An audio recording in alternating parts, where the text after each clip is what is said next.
everybody. I was told a few days ago that there used to be about 1 minute to talk, and so I really didn't practice. I thought I might manage. I'd like to thank all the people that my fellow inductees have thanked, their husbands, their wives, the people in this organization who've worked so hard, and the ones we've worked with. And I would like to also thank a lot of the athletes I've worked with. The picture that you saw of me on the first shot of the little kid leaning on the rock, about 5 years old, 4 years old. One of them was myself. And that was a day that my mother took me to a picnic in the pond behind the Dryden paper mill. We were on a summer holiday on a hot, hot day. And I wanted to learn how to swim, and she thought she'd teach me, so she couldn't swim herself. But she told me what to do. You put your feet in the water, and you raise your arms, and you kick your legs, and you pull back to your thigh, and just don't stop and keep turning your head to breathe. Well, I learned to swim right away. It was just like that.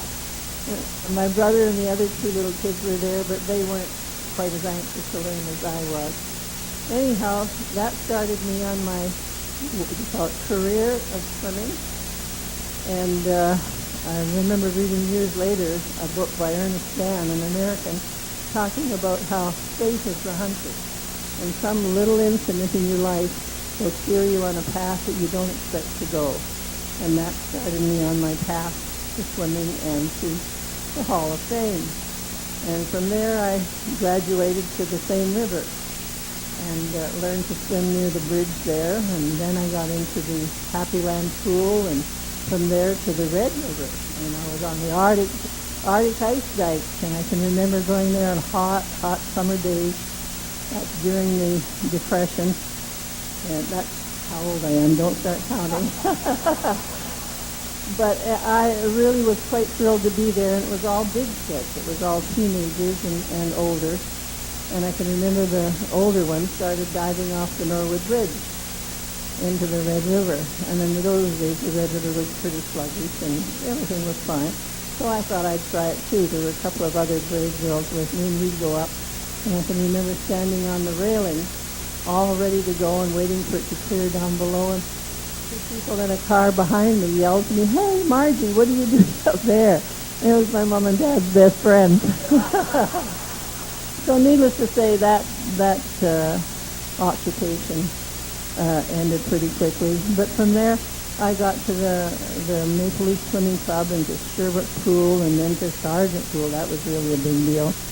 And then eventually the Pan Am Pool. But in the meantime, I got involved with life-saving and synchronized swimming and things like that. And all of a sudden I became a judge because nobody else would judge. And I knew a little bit about it, and I thought, well, it's better than nothing. So I went in, and from that I started to judge in Canada and the United States and around the world.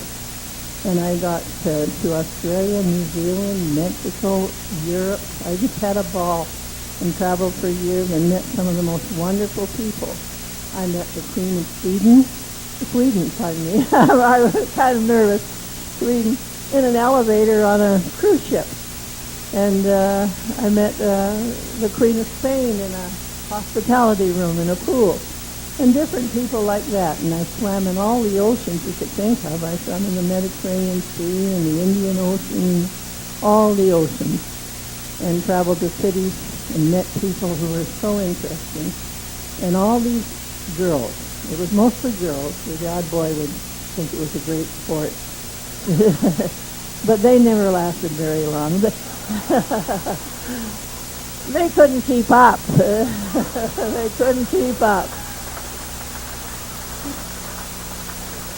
And that brings me to my point, is I think that we've done so well in Manitoba with the male athletes. And there's been a lot of money and a lot of time and a lot of people have spent a lot of work over the years, and they've really produced a great team of athletes. And I think it's time that we started to work on the future athletes who are female.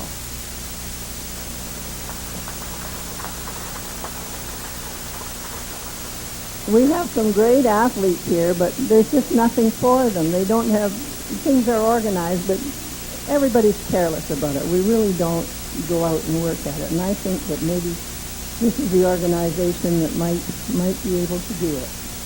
And I turned 80 years old a few weeks ago, and I figure I'm not going to be around for much longer to prod you. But I really think that it's time that we did something, and I'd like to ask you people to think about it in the future. And goodbye, and thank you for everything.